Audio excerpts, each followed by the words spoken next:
Many of the Lord of the Rings fans were taken by surprise when The War of the Rohirrim was announced as an animated film. Besides euphoria, there was also a big amount of skepticism regarding the movie, which takes place about 260 years before Frodo's journey to Mount Doom. As the name The War of the Rohirrim suggests, this time the focus is on a very specific group of people, the inhabitants of Rohan, who already played a particular role in the Two Towers. The prideful horsemen have surely left a lasting impression on many, which makes the story about their background all the more exciting. One more reason for us to take a more in-depth look at all the current facts about the production and the plot. And while not all of you are anime fans, it seems that something very special is waiting for us this time. Ever since the Amazon series The Rings of Power, if not earlier, we have known about the great significance of the ages in Tolkien's world. While the first age ends with the defeat of Morgoth, the series is set in the second age, which concludes with the apparent demise of Sauron.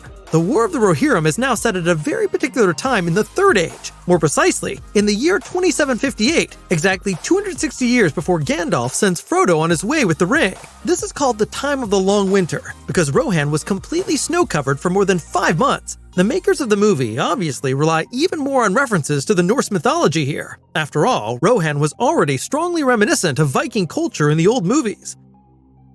The new Lord of the Rings movie is about the big conflict between the Rohirrim and the Dunlandings. So here's a quick summary of the meaning of these names. The Rohirrim, also known as the Riders of Rohan, are proud people of humans living in the region of Rohan. Their history dates back to the First Age of Middle-earth. They are originally descended from the Northmen, who eventually settled in the area that would eventually become Rohan. The Rohirrim are famous for their horsemanship and their deeply established horse culture. Horses are of crucial importance to them, and the connection between people and horses is a central part of their lives. They breed and care for horses that are particularly suitable for war. The society of the Rohirrim is divided into several kingdoms, with the King of Rohan being the supreme ruler. The capital of Rohan is Edoras, where the Golden Hall of Meduseld is situated, the king's seat. The Rohirrim are also known for their love of poetry and their people's ancient language. The Dunlandings were originally a tribe of people who lived in the western parts of Rohan before the Rohirrim moved into the region. The Dunlandings enjoyed a long history and culture before they were displaced by the Rohirrim. This led to a strong enmity between the two peoples. The Dunlandings lived mainly from livestock and agriculture and were widely known as herdsmen. Their community was organized into tribes and they had their own deities and customs. The conflict between the Dunlandings and the Rohirrim lasted for centuries. The Rohirrim eventually conquered the lands of the Dunlandings and forced them into the mountains of Dunland. This led to deep resentment and mistrust between the two peoples. So, it's not surprising that they sided with Saruman during the events of the Lord of the Rings trilogy. As with most stories from Middle-earth, the general storylines are already known from Tolkien's books.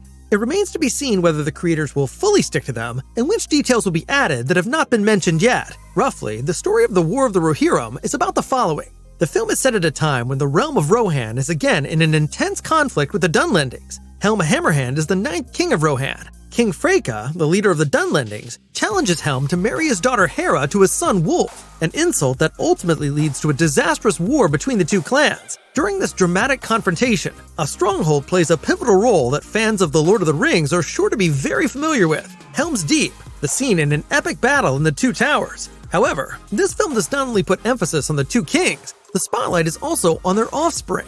On the one hand, there's the brave Princess Hera, who grows up in the midst of war and becomes a fearless warrior. On the other hand, there's Wulf, the heir to the throne of Dunland, muscular, armed with an axe, and with a scarred face. He is the main villain of the film. The first scenes from the film were already presented at the film festival at Annecy, France this past June. As a result, some details about the War of the Rohirrim are known already. The movie delves deeper into the culture of the Horsemen's people, which is mainly centered on warfare. Family power structures and conflicts are at the center of the plot, with honor and loyalty seen as being more important than wealth and physical possessions. In addition, the movie also promises to tell supernatural ghost stories, a theme that can fully utilize the possibilities of animation. Concept drawings published so far also show impressive depictions of Oliphants and orcs in the thick of battle. The images released so far definitely make us eager for more and suggest a dark and serious story.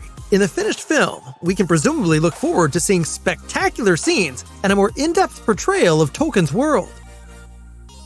The female lead of the movie will be Hera. She is the daughter of Helm Hammerhand. She was not named in Tolkien's writings, so her character is entirely the work of the film's authors. By them, however, she is neither described as a warrior princess nor as a princess in distress. Her main task will be to show the audience Middle-earth from a woman's perspective. The first comments about Hera describe her as vulnerable and wild, a somewhat boyish character. She has red hair and an untidy braid, wears leather armor, and wields a sword. Gaia Wise will provide the voice of the princess, who is the daughter of actress Emma Thompson.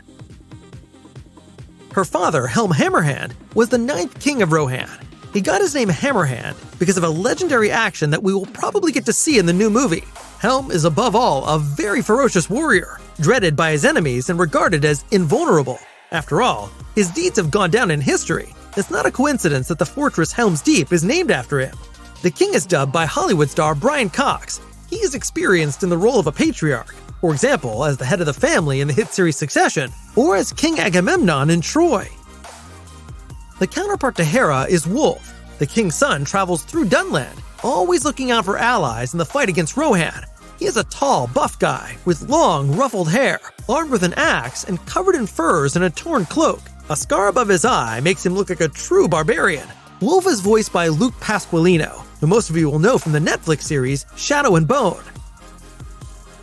Freca, Wulf's father, will also have an important role in the story. Not only is he powerful, but he's also rich, owning many lands by the Adorn, the river that runs through Rohan. He also claims to be of noble descent from Dunland, which will prove to be of great importance later in the plot. Freca is dubbed by Sean Dooley, whose voice we know from the video game Elden Ring. The last character worth knowing is Fréaláf. He is the nephew of Helm Hammerhand. During the war, he mainly stays in the mountain fastness Dunharrow, which, similar to Helm's Deep, is considered impregnable. We don't know how he will enter in the events yet. His voice will be provided by a Hollywood newcomer, namely Lawrence Ubong Williams. For the movie The War of the Rohirrim, New Line Cinema and Warner Bros. Animation are in charge of the production.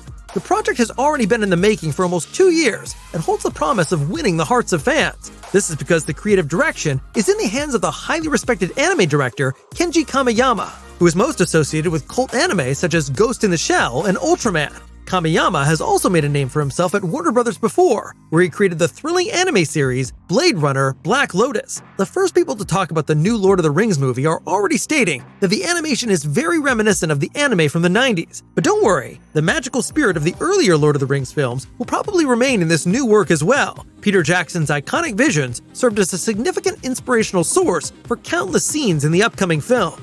According to the makers, the challenge was to convert the world and characters into an animated style without losing the charm of the original films. Daniel Faulkner, the art director of the movies, was instrumental in achieving this goal. Together with the creative team, he immersed himself in the archives to find the familiar models from the past films and further shape them. Unfortunately, we haven't been able to watch a trailer or teaser yet, but there is still some time until the movie's release anyway. It was recently postponed from April to the end of next year. Now, The Lord of the Rings: The War of the Rohirrim is scheduled to hit theaters on December 13th, 2024. What are your thoughts? Is a Lord of the Rings anime a welcome change? Or are you generally fed up with further projects in Tolkien's world? And if you could wish for your own spin-off, what would it be about? As always, we appreciate the thumbs up and exciting discussions below the video. See you next time!